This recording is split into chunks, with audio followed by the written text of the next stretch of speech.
ہمارے ہاں دینی علم حاصل کرنے کی ترغیب بھی دی جاتی ہے، دینی علم کے فضائل بھی بیان کیے جاتے ہیں، اہمیت بھی بتلائی جاتی ہے، اور ہونا بھی چاہیے۔ قرآن و سنت کی روشنی میں دینی علم حاصل کرنے پر انسان کو کیا فضائل ملتے ہیں وہ اکثر ہم سنتے رہتے ہیں، لیکن میں چاہتا ہوں کہ آج آپ لوگوں کو صنعت کا علم، حرفت کا علم، پیشے کا علم، سائنسی علم حاصل کرنے کی ترغیب دوں قرآن کریم کی روشنی میں، اس کی فضیلت بیان کروں، کیونکہ جب ہم فضیلت بیان کرتے ہیں تو وہ چیز ہمارے اندر ذمہ داری بھی پیدا کرتی ہے۔ فضیلت دراصل ذمہ داری پیدا کرتی ہے۔ ایک شخص جو اپنے آپ کو عالم سمجھتا ہے، عالم کہتا ہے، اور وہ چاہتا ہے کہ مجھے علم کے جو فضائل قرآن و حدیث میں بیان کیے گئے ہیں وہ مجھے ملیں، تو اس کے لیے ضروری ہے کہ وہ علم کی ذمہ داری کو بھی ادا کرے۔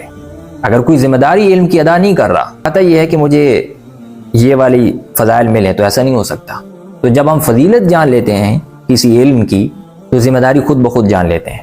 اب اس وقت امت کی اکثر نوجوان امت کے وہ جو علم حاصل کر رہے ہیں وہ صنعت کا علم ہے، وہ ٹیکنالوجی کا علم ہے، وہ سائنس کا علم ہے۔ تو ہم قرآن کریم کی روشنی میں دیکھتے ہیں کہ اس علم کی کیا اہمیت ہے، اور یہ علم کن لوگوں نے حاصل کیا اور کس مقصد کے تحت حاصل کیا۔ اللہ تعالیٰ نے قرآن کریم میں فرمایا وَأَنزَلْنَا الْحَدِيدَ فِيهِ بَأْسٌ شَدِيدٌ وَمَنَافِعُ لِلنَّاسِ، ہم نے لوہا نازل کیا ہے۔ اب اسی لفظ پہ آپ غور کر لیں کہ اللہ تعالیٰ نے یہ نہیں فرمایا کہ ہم نے لوہا بنایا، خلقنا نہیں، انزلنا، ہم نے نازل کیا، ہم نے اتارا ہے۔ نہیں، لوہا تو اللہ نے ہی بنایا ہے نا، تو اللہ تعالیٰ نے بنانے کے بجائے اتارنے کا لفظ ذکر کیا ہے۔ اس لفظ کے اندر قدرت خداوندی اور رحمت خداوندی کا عنصر شامل ہے، یعنی یہ لفظ ہی بتا رہا ہے کہ لوہا جو تمہارے پاس موجود ہے یہ تمہارے رب کی صفت ربوبیت اور صفت خالقیت کا مظہر ہے۔ لوہا دیکھ کر تمہیں رب یاد آ جانا چاہیے۔ تو کہنے کا مطلب یہ کہ انزلنا، اس لفظ کے اندر دیکھیے، یہ لفظ تو اللہ نے قرآن کے لیے اتارا ہے کہ ہم نے انزلنا الیک الکتاب، کہ ہم نے آپ کی طرف کتاب اتاری ہے۔ بہت بڑی نعمتوں کے لیے یہ لفظ اترتا ہے، یہ لفظ ذکر کیا جاتا ہے۔ پانی کے لیے اللہ تعالیٰ نے یہ لفظ کیا انزلنا من السماء ماء طہورا، تو یہاں اللہ تعالیٰ نے خلقنا نہیں، باقی اللہ تعالیٰ نے فرمایا خلق السماوات والارض، زمین بنائی، آسمان بنایا۔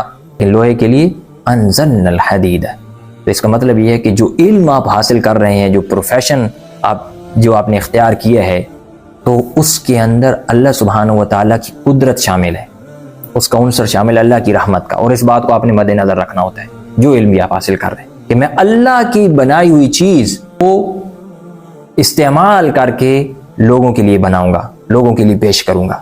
اور پھر فرمایا کہ فی منافع للناس، اس میں لوگوں کے لیے منافع ہیں۔ اس زمانے کی بات کریں، پرانے زمانے کی، جب قرآن کی آیات نازل ہو رہی تھی تو ظاہر ہے کہ اس وقت لوہے سے زرہ بنائی جاتی تھی، لوہے سے تلوار بنائی جاتی تھی، لوہے سے بڑی بڑی دیواریں کھڑی کی جاتی تھیں، جیسے ذوالقرنین کے بارے میں قرآن میں آتا ہے کہ اس نے کہا آتونی زبر الحدید، مجھے لوہے کی بڑی بڑی چادریں پکڑاؤ، مجھے لوہے کی بڑی بڑی چادریں دے دو تاکہ میں راستہ بند کر دوں۔ تو لوہا اس وقت استعمال ہو رہا ہے، لیکن ان لوگوں کے پاس لوہے کا استعمال محدود تھا۔ آج جتنا لوہا استعمال ہو رہا ہے ٹیکنالوجی میں، آرکیٹیکچر میں، جنگی مشقوں میں، جنگی کارروائیوں میں، لڑائی میں، زندگی کی ہر بڑی صنعت اور حرفت کے نظام میں آج جتنا لوہا استعمال ہو رہا ہے اور ہم اپنی آنکھوں سے دیکھ رہے ہیں، اس سے پہلے تو اتنا نہیں استعمال ہوا۔ تو منافع للناس، منافع کا لفظ یہاں کامن ناؤن ہے، اور عربی کا قاعدہ ہے کہ جب کوئی لفظ کامن ناؤن ہو تو اس کے اندر عمومیت اور کثرت پائی جاتی ہے، یعنی بہت زیادہ منافع ہیں لوگوں کے لیے۔ تو دھاتیں تو بہت زیادہ ہیں دنیا میں، زمین پہ کئی دھاتیں ہیں، لیکن اللہ تعالیٰ نے خاص لوہے کا ذکر کیا کیونکہ اس میں منافع بہت زیادہ ہے۔ میں آپ کو قرآن کریم ہی سے ایک پیغمبر کی زندگی کے بارے میں بتاتا ہوں، اور وہ ہیں حضرت داؤد علیہ السلام۔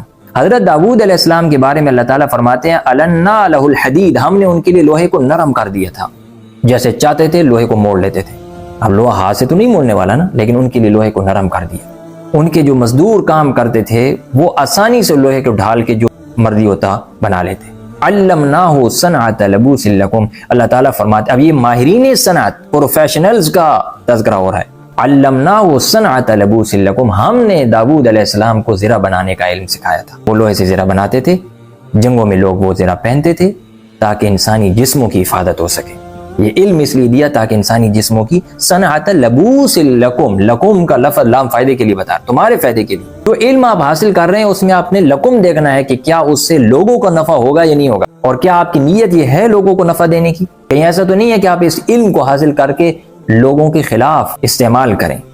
جیسے اس وقت دنیا کی ساری خرابی، جو علم دنیا میں حاصل ہو رہا ہے ٹیکنالوجی کا، اس کی ساری خرابی کیا ہے کہ لوگ ڈسٹرکٹیو اور پیسو مقاصد کے لیے چیزیں بناتے ہیں اور استعمال کرتے ہیں. لیکن اللہ تعالیٰ نے داؤد علیہ السلام کے بارے میں فرمایا لکم، تمہارے فائدے کے لیے انہوں نے بنائی چیزیں. داؤد علیہ السلام کے بیٹے ہیں جن کا نام ہے حضرت سلیمان علیہ السلام. ان کو اللہ تعالیٰ نے پوری دنیا کے اندر بادشاہت دی تھی اور جنات کو ان کے تابع کر دیا تھا، اور جیسے آرڈر ملتا تھا سلیمان علیہ السلام کی طرف سے جنات کو، جنات وہی چیز بناتے تھے. جنات نے لوہے کو استعمال کیا، بڑی بڑی چیزیں بنائی. اس کا ذکر کرتے ہوئے قرآن میں آتا ہے یعملون لہ ما یشاء. جنات سلیمان علیہ السلام کے لیے جو سلیمان چاہتے تھے وہی بناتے تھے. یعنی ایسا نہیں ہے کہ جنات اپنی مرضی سے کوئی چیز بنا کے، مثال کے طور پہ لوہے سے تلواریں بنائیں، تلواریں بنانے کے بعد قوموں کو ماریں، لوگوں کو ماریں اور ہر طرف خون کی ندیاں بہا دیں. نہیں، جنات جو فیکٹری کے اندر کام کر رہے تھے وہ ایک پیغمبر کی رہبری میں کام کر رہے تھے، پیغمبر کی ہدایات کے مطابق کام کر رہے تھے، اور پیغمبر جو ان کو ہدایات دے رہا تھا وہ اللہ تعالیٰ کی طرف سے ان کو ہدایات ملتی تھی. پیغمبر کی جو ہدایات ہوتی ہیں ان کے اندر کبھی بھی فساد نہیں ہوتا. وہ کوئی ایسی چیز نہ بناتے ہیں اور نہ ہی کسی چیز کو امت کے نقصان کے لیے استعمال کرتے ہیں. وہی چیز بنوائی جاتی تھی. سلیمان علیہ السلام انہی چیزوں کو بنانے کا حکم دیتے تھے جس میں لوگوں کا زیادہ سے زیادہ نفع ہو. تو اس سے ہمیں معلوم ہوا کہ ایک تو یہ ہے کہ جو علم ہم حاصل کر رہے ہیں، کوئی انجینئرنگ کا علم حاصل کر رہا ہے، کوئی ڈاکٹریٹ کا علم حاصل کر رہا ہے، کچھ اور لوگ ٹیکنالوجی کا علم حاصل کر رہے ہیں. جو علم آپ حاصل کر رہے ہیں اس کو کم تر مت سمجھیں. یہ انبیاء کرام علیہم السلام بھی کرتے رہے ہیں. دوسرا مسئلہ یہ ہمیں پتہ چلا کہ یہ علم چونکہ بڑا ہے، حضرات انبیاء کرام نے بھی اس پہ کام کیا ہے، انہوں نے بھی اس کو پروفیشن بنایا ہے، تو انہوں نے کبھی بھی اس علم کو غلط استعمال نہیں کیا. کائنات کے اندر فساد پھیلانے کے لیے، ڈسٹرکٹیو مقاصد کے لیے اس کو استعمال نہیں کیا، بلکہ ہمیشہ امت کے، لوگوں کے، جانوروں کے، ہر چیز کے نفع کے لیے اس علم کو استعمال کیا ہے. تو آپ بھی یہ نیت کر لیں کہ میں جو بھی علم حاصل کر رہا ہوں اس علم سے میں لوگوں کو نفع پہنچاؤں گا، انبیاء کی پیروی کرتے ہوئے. تو اس سے آپ کے علم کے اندر چمک بھی پیدا ہوگی اور جو مادی مقاصد ہیں وہ بھی آپ کو حاصل ہوں گے. اور سب سے بڑھ کر یہ کہ آپ کا اندر، آپ کا باطن برباد نہیں ہوگا. آپ کے اندر پیسوں کی صرف دوڑ نہیں ہوگی، آپ کے اندر صرف شہرت کی دوڑ نہیں ہوگی، بلکہ آپ کا دل اور آپ کا دماغ روحانیت سے بھر جائے گا. کیونکہ آپ نے جس علم کو پکڑا ہے، جس علم کو ہاتھ میں لیا ہے، یہ علم بڑا ہی بابرکت علم ہے. انزلنا، کیونکہ یہ والا جو علم ہوتا ہے اگر آپ کی نیت ٹھیک ہو جائے تو جو دنیاوی جس کو ہم علم کہتے ہیں، اگر اس میں آپ کی نیت ٹھیک ہو جائے تو یہ بھی اصل میں اللہ کی طرف سے ملتا ہے. میں آخری بات کہہ کر ختم کر رہا ہوں. پرانے زمانے میں لوگوں کے پاس لکھنے کا علم تھا. کچھ لوگ ایسے تھے جو لکھ پاتے تھے. اس کو کیا بولتے ہیں؟ Content writer. تو کنٹینٹ رائٹنگ ایک شعبہ ہے نا، ایک پروفیشن ہے نا. تو اللہ تعالیٰ نے اس کا ذکر کرتے ہوئے فرمایا لا یأب کاتب ان یکتب کما علمہ اللہ فلیکتب.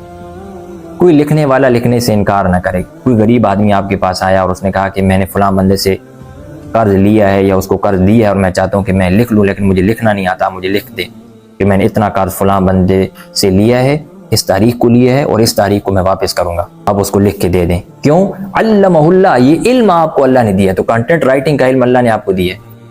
تو اس طرح قرآن کی دیگر آیات بھی ہیں. ان ساری آیات کو سامنے رکھ کر ہمیں جس کو ہم دنیاوی علم کہتے ہیں اس کو پرسیو کرنا چاہیے.